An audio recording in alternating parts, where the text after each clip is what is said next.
சாயி ராமாயணம் அத்தியாயம் 38 அன்னதானம். ஓ, பாபா செய்யாத வேலைதான் என்ன?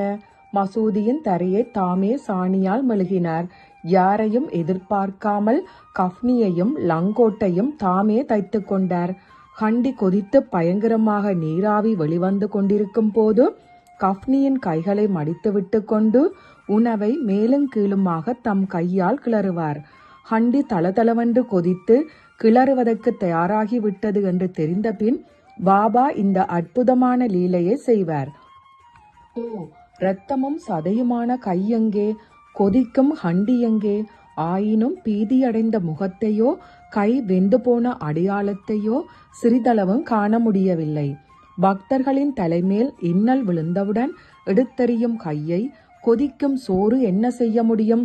அவருடைய மகத்துவம் அதற்கு தெரியாதா என்ன?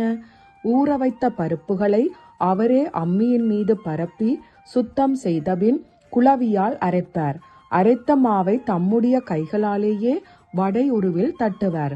பிறகு அவற்றை லாவகமாக கண்டியில் நழுவ விடுவார். அவை பாத்திரத்தின் அடியில் ஒட்டி கொள்ளாதவாறு புரட்டி விடுவார். உணவு தயாரானவுடன் கண்டியை கீழே இறக்கி எல்லாருக்கும் பிரசாதம் அளிப்பார். ஏன் எல்லாருக்கும் அளித்தார்? சாயிபாபா ஒரு முஸ்லிம். மற்றவர்களை எப்படி அவர் இம்மாதிரியாக அதர்ம வழியில் இறக்கலாம் என்று கதை கேட்பவர்கள் வினவலாம். இக்கேள்விக்கு ஒரே பதில்தான் உண்டு. சாயிபாபா எது தர்மம் எது அதர்மம் என்பதை நிரந்தரமாக அறிந்திருந்தார். ஹண்டியில் தயாரிக்கப்பட்ட பதார்த்தத்தை எல்லாரும் சாப்பிட வேண்டுமென்று பாபா என்றுமே சிறிதளவும் வற்புறுத்தியதில்லை. பிரசாதத்தை அடைய வேண்டுமென்று எவரவர் தம்மிச்சியாகவே விரும்பினார்களோ அவர்களுடைய ஆசையே பாபாவால் முழுமையாக பூர்த்தி செய்யப்பட்டது. அவர் யாரையும் ஏமாற்றவில்லை.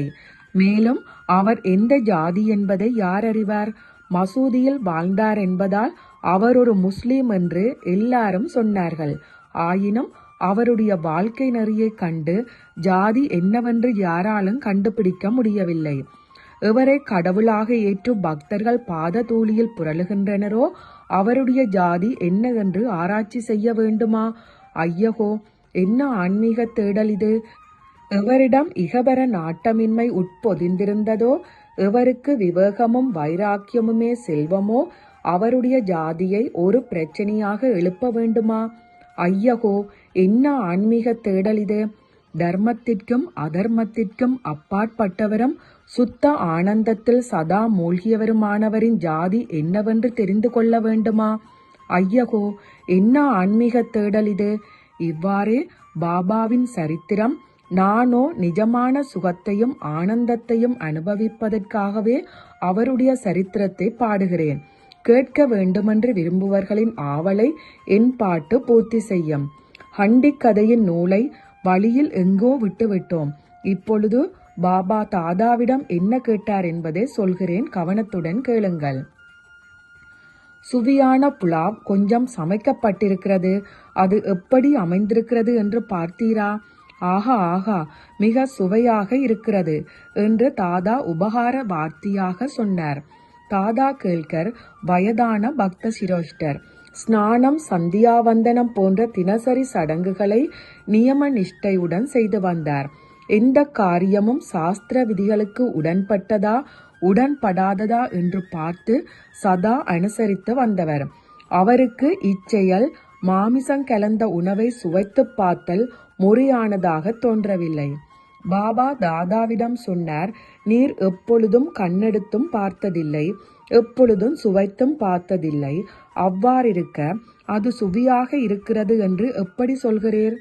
பாத்திரத்தின் மூடியை திறந்துவிட்டு உள்ளே கையை விட்டு நீரே பாரும் என்று சொல்லிக்கொண்டே தாதாவின் கையை தம்முடைய கையால் பிடித்து பாத்திரத்தின் உள்ளே பலவந்தமாக செருகினார். பிறகு பாபா சொன்னார், இப்பொழுது உமது கையை வெளியே எடும். கரண்டியால் எடுத்து ஒரு தட்டில் பரிமாறிக் கொள்ளும். மடி ஆசாரத்தை பற்றி கவலைப்பட வேண்டாம். வெறும் பேச்சில் ஈடுபடவும் வேண்டாம். ஞானிகள் தம் சிஷ்யர்களை துராசாரமான செயல்களில் ஈடுபடுத்துவார்கள் என்று கனவிலும் நினைக்க வேண்டாம். ஞானிகள் கிருபையால் நிரம்பி வழிந்தவர்கள். அவர்களுடைய வழிமுறைகள் அவர்களுக்குத்தான் விளங்கும். ஓ ஒரு தாயும் தம்முடைய மனதில் பிரேம பாசம் அலியாக பொங்கியலும் போது குழந்தையை கிள்ளிவிடுவார். குழந்தை அலறி அழும்.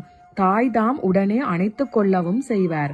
ஓர் உணவை தின்ன வேண்டுமென்று ஒருவர் மனதால் ஆசைப்பட்ட போதுதான் பாபா அவருடைய ஆசையை பூர்த்தி செய்தார். மனதை கட்டுப்பாட்டில் வைத்திருந்தவரே பாபாவின் ஆமோதிப்பை வென்றார். பாபாவின் ஆணையை பாலிக்க வேண்டும் என்ற உறுதி சில பக்தர்களின் விஷயத்தில் வரம்பு மீறி சென்றது. ஜென்மம் முழுவதும் மாமிசத்தை தொட்டு அறியாதவர்கள் கூட தங்களுடைய விரதத்தில் தடுமாறினர். உண்மை நிலை என்னவென்று பார்த்தால் அது மாதிரியான பக்தர்களை அவர்கள் தவறு என்று கருதிய செயல்களை செய்ய பாபா தூண்டியதில்லை, அனுமதிக்கவும் இல்லை. ஆக 1910 ஆண்டிற்கு முன்பாக கண்டி நிகழ்ச்சி மிகுந்த உற்சாகத்துடன் அடிக்கடி நடந்தது. ஓம் சாய்ராம். எல்லோருக்கும் சுபமுண்டாகட்டும்.